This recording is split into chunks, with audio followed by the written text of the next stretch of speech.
Bismillahirrahmanirrahim. Assalamualaikum warahmatullahi wabarakatuh. Bismillah, alhamdulillah, wassalatu wassalamu ala habibillah, Sayyidina Muhammad ibn Abdillah, wa ala alihi wa sahbihi wa mawalah. Subhanaka la ilma lana illa ma 'allamtana, innaka antal alimul hakim. ولا حول ولا قوة إلا بالله العلي العظيم. اللهم رب اشرح لنا صدورنا ويسر لنا أمورنا واحلل عقدة من ألسنتنا يفقه أقوالنا. اللهم فقهنا في الدين وعلمنا التأويل برحمتك يا رب العالمين والحمد لله رب العالمين. Alhamdulillah, kita bertemu kembali di dalam pembacaan kitab hadis sahih Imam Muslim rahimahullahu ta'ala, ataupun nama penuhnya Al-Musnadus Sahihul Mukhtasar As-Sunan binaqlil adli anil adal an Rasulillah sallallahu alaihi wasallam. Dan kita telah tiba pada keseluruhan hadis yang ke-116 pada tajuk Babu Al-Amri bil imani billahi ta'ala wa rasulihi wa syara'i'il Islam. Perintah untuk beriman kepada Allah Ta'ala, Rasul sallallahu alaihi wasallam dan juga syariat-syariat agama. Yang kedua, wad-du'a'i ilaih, dan perintah untuk mengajak orang kepadanya. Yang ketiga, was-su'ali anhu, untuk bertanya sesuatu jika tak faham tentangnya. Dan yang keempat, wa hifzihi, menjaga. Dan yang kelima, wa tablighihi, menyampaikan perkara-perkara ini man lam yablughu, kepada orang yang belum lagi menerima mesej tentangnya. Maka ini adalah riwayat yang ke-116 dan riwayat yang ke-17 kalau daripada awal kitabul iman. Baca, wabihi la qala hadatsana.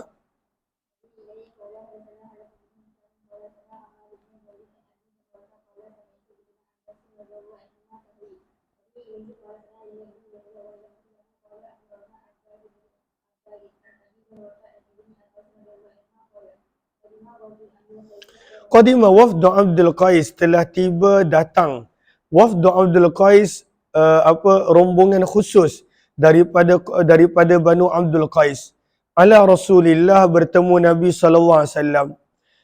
Maka mengapa mereka datang, siapakah mereka, siapa nama mereka? Maka Imam Nawawi panjang lebar pada waktu itu terangkan. Maka antaranya kita boleh lihat pada pertengahan syarah muka surat daripada syarah An-Nawawi, maka disebut di sini, apakah maksud al-wafdu? Al-jama'atul muhtarah, satu rombongan khusus yang telah dipilih daripada sesuatu kaum. Dan mereka ini dihantar untuk mewakili mereka dalam bertemu al-uzama, pemimpin-pemimpin dan juga orang-orang yang terkemuka. Maka satu rombongan dipanggil wafid. Banyak orang dalam rombongan, maka dipanggil sebagai al-wafdu. Allahumma salli ala Sayyidina Muhammad. Maka baris bawahnya, jumpa tak? Haula'i taqaddamu, mereka ini mewakili kabilah Abdul Qais lil muhajirah ila Rasulullah SAW, untuk berhijrah kepada Nabi sallallahu alaihi wasallam. Dan mereka ini datang seramai 14 orang. Dan para ulama sirah nukilkan nama-nama mereka. Maka yang paling ketua, yang paling terkemuka ketua mereka adalah Al-Ashaj Al-Asri Raisuhum, yang merupakan ketua mereka. Lalu Ashaj inilah juga yang dikenali sebagai Al-Munzir. Nama dia Ashaj. Kemudian Nabi SAW tukar kepada Al-Munzir.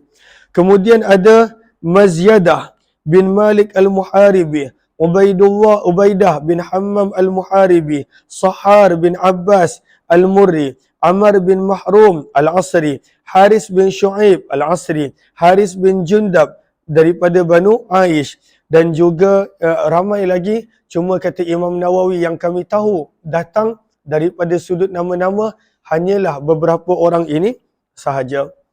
Maka mengapa mereka datang jumpa Nabi, menghantar rombongan? Bahkan ketika mana mereka datang, pada waktu itu mereka telah memeluk Islam. Sebab itu Nabi SAW layan mereka dengan sangat-sangat baik. Maka kata Imam Nawawi, sebab mereka datang adalah Anna Munkith bin Hayyan, seorang yang bernama Munkith bin Hayyan daripada Banu Ghanam bin Wadi'ah, yang dia adalah seorang yang kerap berniaga ke Yathrib. Dia ahli perniagaan yang kerap berulang-alik ke Yathrib untuk menjual barang-barangnya pada zaman jahiliyah. Maka ketika mana dia datang pada satu hari, maka dia telah nampak Nabi SAW pada waktu itu berada di sana. Fabaina Munkith bin Hayyan qa'id, maka sedang Munkith bin Hayyan duduk dekat tempat biasa dia duduk di Yathrib. Idh marra bihin Nabi, maka Nabi SAW melewati dia. Fanahadha Munkith, maka Munkith telah bangun untuk memberi hormat kepada Nabi SAW. Waktu tu dia belum masuk Islam. Maka Nabi SAW terus bersabda, Nabi dimaklumkan melalui wahyu bahawa beliau adalah Munkith bin Hayyan. Maka Nabi bertanya, adakah kamu Munkith bin Hayyan? Bagaimana keadaan keluarga dan kaum kamu? Kemudian Nabi SAW bertanya lagi tentang pemimpin-pemimpin mereka dan juga beberapa orang yang penting daripada kalangan kaum dia. Maka bila Munkith bin Hayyan tengok layanan Nabi yang sangat bagus kepada dia, maka fa'aslam, Munkith bin Hayyan terus masuk Islam. Wa ta'allama surah, dan dia sempat belajar ketika mana dia berada di Madinah. Dia sempat belajar daripada Nabi surah Fatihah, surah Iqra' bismi rabbik, dan juga beberapa surah yang lain. Setelah daripada itu dia minta izin nak balik ke rumah dia, ke kampung dia. Maka Nabi SAW telah menulis satu surat. Dan Nabi minta untuk dihantarkan kepada Banu Abdul Qais surat tersebut. Maka dia telah bawa surat tersebut dan dia sembunyikan beberapa hari. Dia takut nak sampaikan surat Nabi kepada pemimpin Banu Abdul Qais yang merupakan pada waktu itu bapa mertua dia. Asyaj itu adalah bapa mertua dia. Summa tala'at alaihi imra'ah wa hiya bintul Munzir bin A'is, dan pada waktu itu isterinya adalah anak perempuan kepada Munzir bin A'is ataupun dikenali sebagai Al-Asyaj tadi, Al-Asyaj dengan jim. Wal Munzir huwa Al-Asyaj, dan Munzir itulah yang dikenali sebagai Al-Asyaj. Nabi SAW telah menukar namanya kerana pada waktu itu ada keindahan pada wajah dia. Maka Munkith dia yusalli, dia seorang yang pada waktu itu, ketika mana dia pulang daripada jumpa dengan Nabi, dia solat, dia berwuduk. Maka isteri dia pun pelik. Kenapa suami dia basuh tangan, basuh muka, berwuduk? Dan kenapa suami dia pada waktu itu solat, melakukan sesuatu ibadah pada waktu-waktu tertentu? Maka isterinya pada waktu itu telah bercerita kepada ayahnya Al-Asyaj ataupun Munzir bin A'is yang merupakan ketua kepada kabilah Banu Abdul Qais. Maka dia pun berkata, Ankartu ba'li, wahai ayah, aku nampak pelik suamiku. Semenjak dia balik daripada Yathrib, dia membasuh anggota tubuh badan dia. Dia menghadap ke satu kiblat, satu arah yang tertentu. Dan kemudian fayuhni, dia membongkokkan belakangnya kadangkala. Wa yada'u jabinahu marrah, meletakkan dahinya di tanah kadangkala. Dan itulah situasinya. Maka kemudian si ayah dan anak ini telah berjumpa dengan Munkith bin Hayyan. Tanya, kenapa dia berkeluarkan pelik? Barulah Munkith bin Hayyan pada waktu itu menerangkan segala benda, dan akhirnya Al-Asyaj dan juga anak dia, isteri kepada Munkith, mereka berdua telah masuk Islam. Dan kemudian Al-Asyaj telah jumpa dengan kaum dia, ceritakan kepada kaum dia. Maka pada waktu itu mereka semua telah masuk ke dalam agama Islam. Mereka semua telah masuk ke dalam agama Islam. Maka mereka datang jumpa Nabi SAW setelah mereka masuk Islam. Maka bila mereka datang jumpa Nabi, mereka berkata, Ya Rasulullah, wahai utusan Allah, inna hadzal hayy, sesungguhnya kabilah daripada Rabi'ah ini, yang mana ada satu kabilah daripada Rabi'ah, wa qad halat, mereka telah menghalang di antara kami dan kamu, kuffaru Mudar, daripada kalangan orang-orang yang tak beriman daripada kabilah Mudar. Wala nakhlus, dan kami tidak boleh sampai. Nakhlus, lihat kepada baris yang ketiga daripada bawah, maksudnya adalah nasil. Dan kami tak boleh sampai kepada kamu kecuali hanya pada bulan-bulan haram, wahai Rasulullah. Sebab pada bulan haram, masyarakat Arab mereka tak berani berperang. Apakah bulan-bulan haram? Iaitu Rajab, Zulqa'dah, Zulhijjah dan Muharram. 4 bulan haram. Dan ada sedikit sebanyak pendapat yang kita boleh baca dalam syarah Imam Nawawi tersebut. Maka dia mengadu, kami susah nak jumpa dengan engkau, wahai Rasulullah. Kami hanya boleh datang pada bulan-bulan haram sahaja. Illa fi syahril haram. Sebab pada waktu itu mereka tak berani untuk mengangkat senjata mengganggu kami. Famurna, maka perintahkanlah kami, wahai Rasulullah, bi amrin, dengan sesuatu amalan, na'malu bihi, yang kami boleh beramal dengannya, wa nad'u, dan kami boleh mengajak orang lain untuk mengamalkannya, man wara'ana, daripada teman-teman kami yang kami tinggalkan. Maka daripada sini, sebab itu diletakkan tajuk pada waktu itu was-su'al, meminta. Maka sebab itu mereka minta Nabi, wahai Rasulullah, ajarkan kepada kami amalan. Begitu juga mereka mengajak. Sebab itu mereka sebut, kami akan mengajak kaum kami yang lain yang kami tinggalkan. Maka Nabi SAW bersabda, amurukum bi arba'. Aku perintahkan kamu dengan 4 perkara. Wa anhaakum an arba'. Dan aku larang kamu daripada 4 perkara. Maka apakah 4 perkara yang Nabi SAW suruh mereka jaga dan lakukan? Iaitu yang pertama, al-imani billah. Beriman kepada Allah Subhanahu wa taala. Kemudian Nabi SAW terangkan apakah maksud beriman kepada Allah. Faqala, sabda Nabi, syahadah an la ilaha illallah wa anna Muhammadar Rasulullah. Bersaksi tiada Tuhan selain daripada Allah dan sesungguhnya Muhammad adalah utusan Allah. Wa iqamis salah. Yang kedua, Nabi perintahkan mereka untuk mendirikan salat, menjaga salat. Yang ketiga, wa ita'iz zakah. Nabi perintahkan mereka untuk menunaikan zakat. Dan yang keempat, wa an tu'addu khumusa ma ghanimtum. Nabi perintahkan mereka setiap kali mereka mendapat harta rampasan perang, hendaklah mereka bagi pada waktu itu 1/5 daripada harta ghanimah, harta rampasan perang tersebut. Sabda Nabi SAW, wa anhaakum, dan aku melarang kamu daripada 4 perkara. Dan 4 perkara ini adalah bekas-bekas minuman yang digunakan oleh orang Arab untuk minum arak. Maka Nabi larang supaya mereka pada waktu itu boleh meninggalkan arak, sebab kalaulah mereka masih menggunakan bekas-bekas yang biasa digunakan untuk minum arak, maka mereka akan menjadi teringat dan susah untuk mereka tinggalkan. Maka Nabi SAW bersabda, dan aku larang kamu dubbak. Ini semua kita dah belajar dalam Jami' Tirmizi. Dubbak bermaksud labu yang telah dikeringkan dan dijadikan bekas minuman. Dan aku melarang kamu daripada dubbak, daripada al-hantam, daripada an-naqir, dan juga daripada al-muqayyar. Adapun syarahannya kita boleh lihat pada bawah tersebut.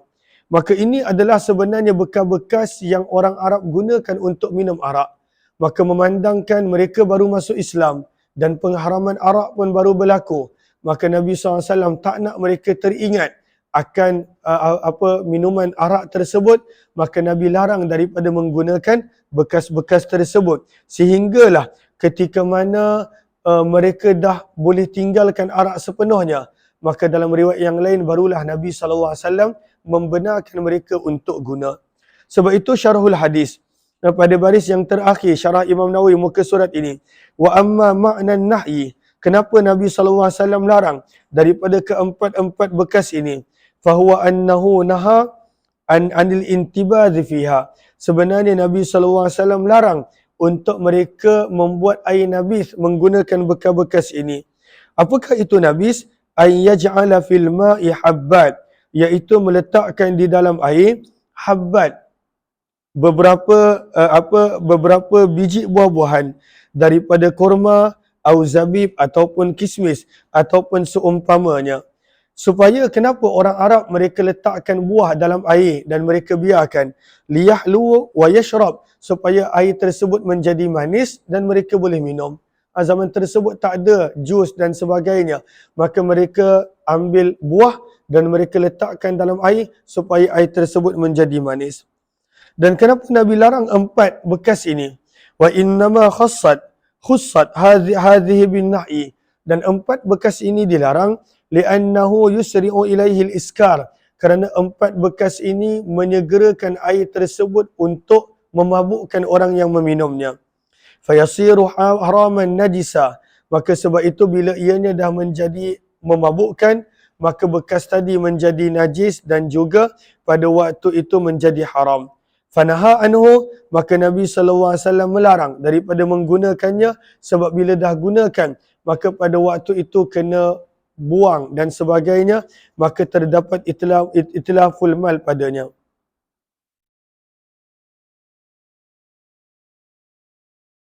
Kemudian baris yang kedua, kata Imam Nawawi, summa inna hadzal nahya, kemudian larangan ini adalah pada awal Islam sahaja, dan kemudian Nabi SAW benarkan untuk mereka gunakan dengan hadis Buraidah, anna Nabiya SAW qala, sabda Nabi SAW, kuntu nahaitukum, aku pernah melarang kamu daripada membuat air nabis dalam bekas-bekas ini, fantabizu, maka buatlah air nabis pada setiap bekas yang kamu mahu, wala tashrabu, namun janganlah kamu meminum ketika mana air nabis itu telah boleh menjadi memabukkan. Okey, terus riwayat seterusnya. Wazada Khalaf, baca. Maka bila Nabi SAW sebut syahadah la ilaha illallah, maka Nabi SAW menunjukkan dengan isyarat satu. Wa aqada wahidah. Nabi menunjukkan dengan isyarat satu. Apa syahadatu an la ilaha illallah. Riwayat 117, teruskan.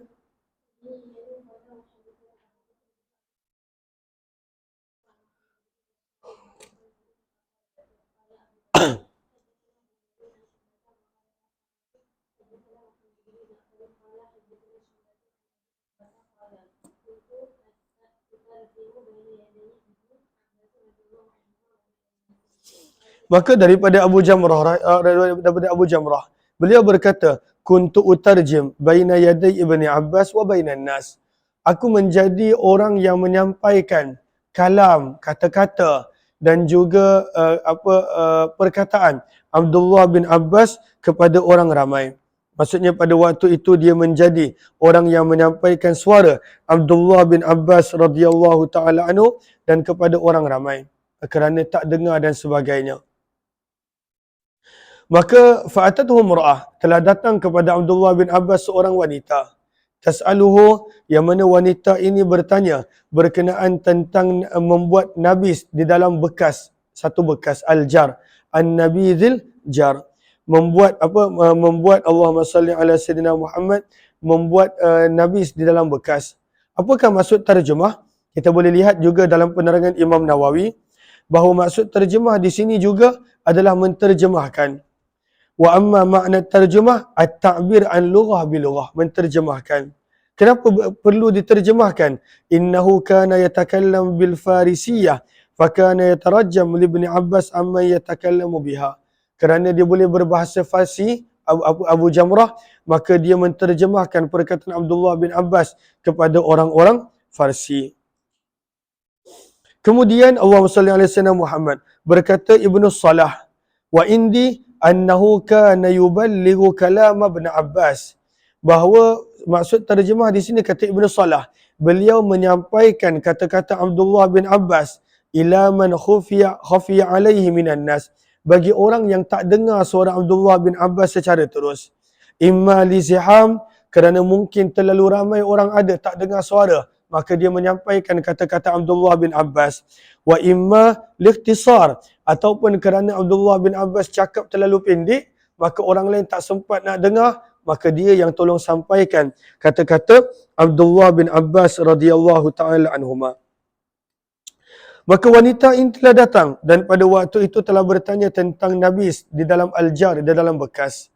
Faqal, maka berkata Abdullah bin Abbas, inna wafda Abdul Qais, sesungguhnya rombongan utusan daripada kabilah Abdul Qais telah datang kepada Nabi sallallahu alaihi wasallam Maka Nabi SAW bersabda, manil wafdu, daripada mana rombongan ini?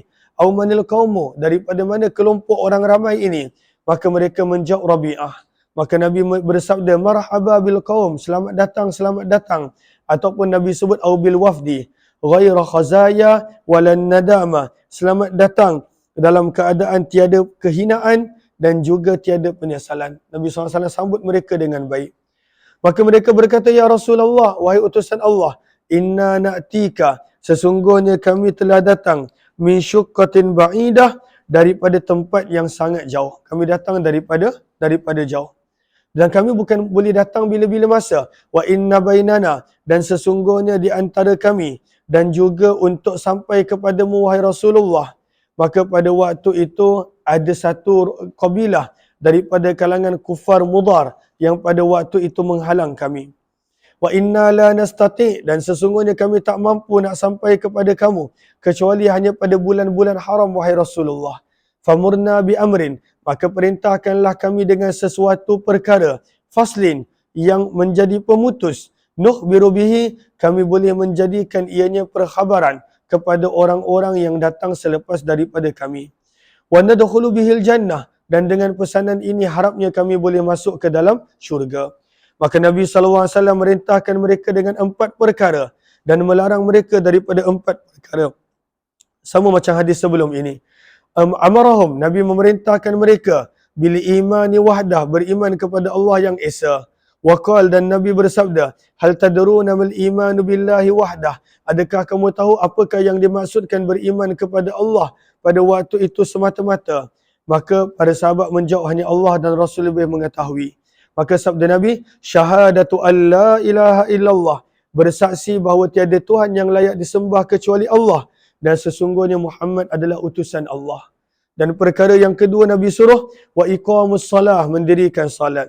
Perkara yang ketiga, wa ita'uz zakah, menunaikan zakat. Dan yang keempat, wa sawm Ramadan, berpuasa di bulan Ramadan, wa an tu'addu khumusan minal maghnam, dan mengeluarkan 1/4 daripada harta rampasan perang. Wa nahahum, dan Nabi SAW melarang daripada ad-dubba, membuat air nabis, menggunakan dubba ataupun hantam ataupun muzaffat.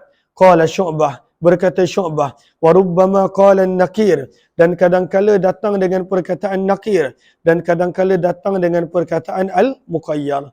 Wa qala, dan Nabi bersabda, ihfazuh, ingatlah hadis ini, wa akhbiru bihi, dan sampaikanlah kepada orang yang sesudah daripada kamu. Wa qala Abu Bakar, berkata Abu Bakar dalam periwayatannya, man wara'akum, bagi orang yang berada di belakang kamu yang kamu tinggalkan. Walaysa fi riwayatihi, namun dalam riwayat beliau tidak ada sebut perkataan al-muqayyar. Maka riwayat ini sama seperti sebelum ini. Riwayat 118 pun sama. Baca sampai habis.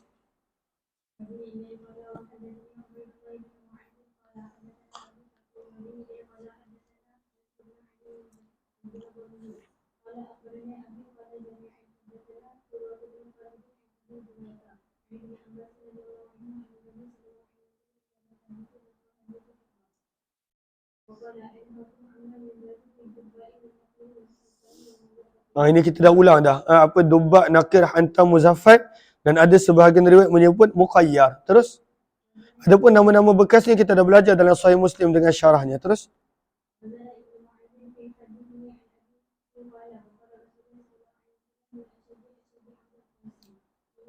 maka Nabi SAW puji ketua dia, iaitu Ashaj, ataupun nama dia Munzir bin A'idh. Nabi sebut kepada dia, inna fika la khaslatain, sesungguhnya kamu wahai Ashaj ataupun Munzir bin A'idh, kamu ada 2 sifat. Yuhibbuhumullah, Allah suka sifat itu, dan juga yuhibbuhumullah, Allah suka sifat tersebut. Apakah sifat tersebut? Al-hilmu, iaitu sifat sabar, tenang.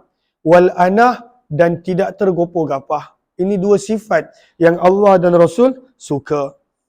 Apakah maksud al-hilm? Maksudnya seorang yang penyabar, seorang yang tenang berakal. Dan apakah maksud anah? Tarkul ajalah. Kenapa Nabi sebut begini? Lihat baris yang ke-36. Maka wa ammal hilm fahuwa al-aqal, wa ammal anah fahuwa at-tathabbut wa tarkal ajalah. Maka kenapa Nabi sebut begini? Wasababu qaulin Nabi, dan sebab Nabi bersabda begini adalah ketika mana telah datang rombongan tersebut, annahum lamma wasalul Madinah, bila rombongan 14 orang ini sampai ke Madinah, badaru ila Nabi, mereka semua bergegas berebut-rebut nak jumpa dengan Nabi sallallahu alaihi wasallam. Namun wa aqamal Asyaj, Asyaj pada waktu itu tak melakukan begitu, dan dia kekal berada di tempat binatang ternakan mereka. Fajama'aha, dia kumpulkan binatang tersebut. Wa aqala naqatah, pada waktu itu diikat binatang dia dengan elok. Walabisa ahsana thiyabah, dan dia pada waktu itu memakai pakaian yang paling indah. Summa aqbala ila Nabi, barulah dia pergi kepada Nabi sallallahu alaihi wasallam. Maka Nabi SAW mendekatkan dia kepada baginda dan mendudukkannya di sebelah baginda. Kemudian Nabi SAW bersabda kepada mereka, tubayi'una ala anfusikum wa qaumikum. Faqala al-qaumu na'am. Nabi bertanya, adakah kamu nak berbai'ah untuk diri kamu dan semua kaum kamu yang berada di rumah? Maka semua berkata ya.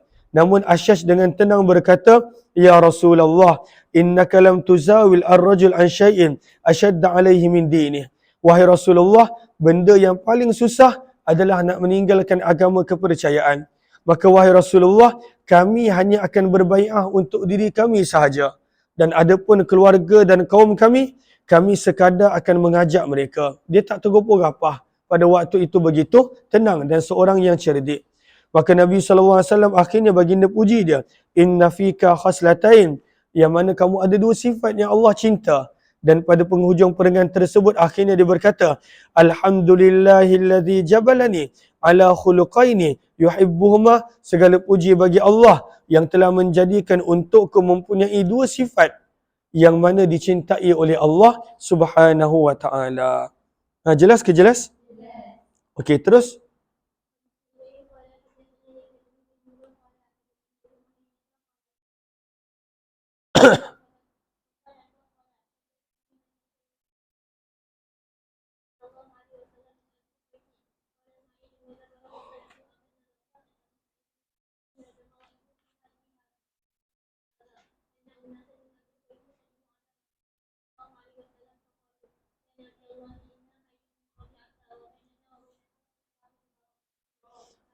Wala naqdiru, ini perkataan yang tak ada dalam ayat sebelum ni. Dan kami tidak mampu untuk bertemu denganmu kecuali hanya pada bulan-bulan haram. Terus famurna,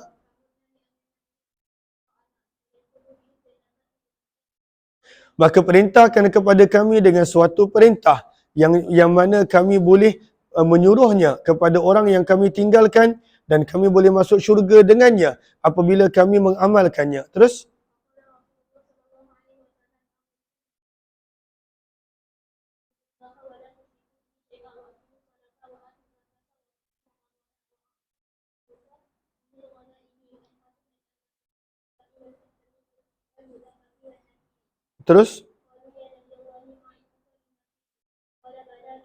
ya Nabi Allah, mereka bertanya, wahai utusan Allah, apakah yang Tuhan tahu berkenaan tentang bekas an-nakir? Terus maka Nabi bersabda, bala, bahkan jiz'un tankuruna, ianya adalah pelepah kurma ataupun batang kurma yang kamu membelahnya. Fatakzifun, maka kamu membuang segala isi kandungan yang ada dalamnya. Minal qutai'at daripada kurma-kurma. Terus qala Sa'id, ataupun perawi menyebut minat tamar. Summa tasubbun, kemudian kamu mencurahkan pada lubang tersebut akan air. Hatta idza sakana ghalyanuh syaribtumuh, sehingga ketika mana telah tenang pada waktu itu dia punya buih. Sebab bila perap dengan lama, maka ianya akan menjadi berbuih. Maka kami minum daripada bekas tersebut. Hatta inna ahadakum au inna ahadahum la yadribu ibn ammihi bisayf, dan apabila kamu minum dalam keadaan telah mabuk, sebab dia bila berbuih je Nabi tadi akan menjadi mabuk, maka kamu telah mula memukul sepupu kamu dengan pedang. Terus qala wa fil qaumi, maka dalam rombongan tersebut ada seorang lelaki yang memang berlaku macam tu. Dia telah terkena luka disebabkan perkara tersebut. Qal, maka dia berkata, wa kuntu akhba'uha, dan aku berterusan cuba menyembunyikan perkara ini kerana malu daripada Nabi sallallahu alaihi wasallam. Maka perawi bertanya, "Fafima nashrab ya Rasulullah?" Lalu kalaulah tak boleh buat nabis dalam bekas-bekas yang kami biasa buat ini, maka kami nak buat nabis daripada mana wahai Rasulullah? Maka Nabi bersabda, "Fi usqiyatil adam," pada bekas-bekas yang diperbuat daripada kulit.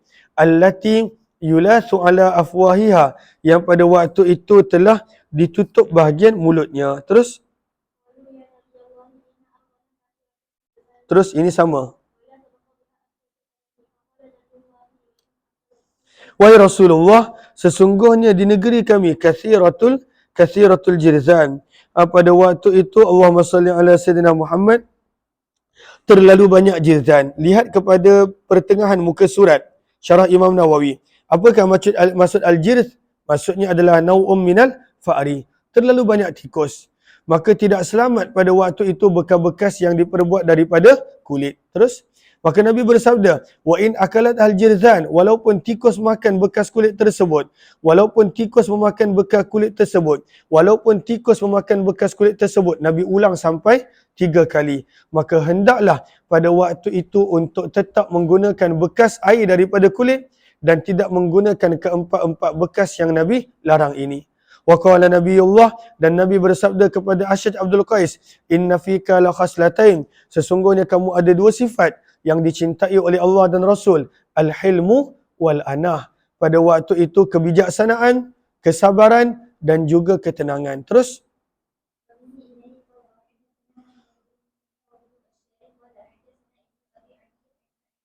okey, yang ni kita sambung nanti insya-Allah. Baik Kak Safi Okay, terima kasih kepada semua. Kita jumpa lagi insya-Allah mungkin lepas maghrib nanti jika berkesempatan.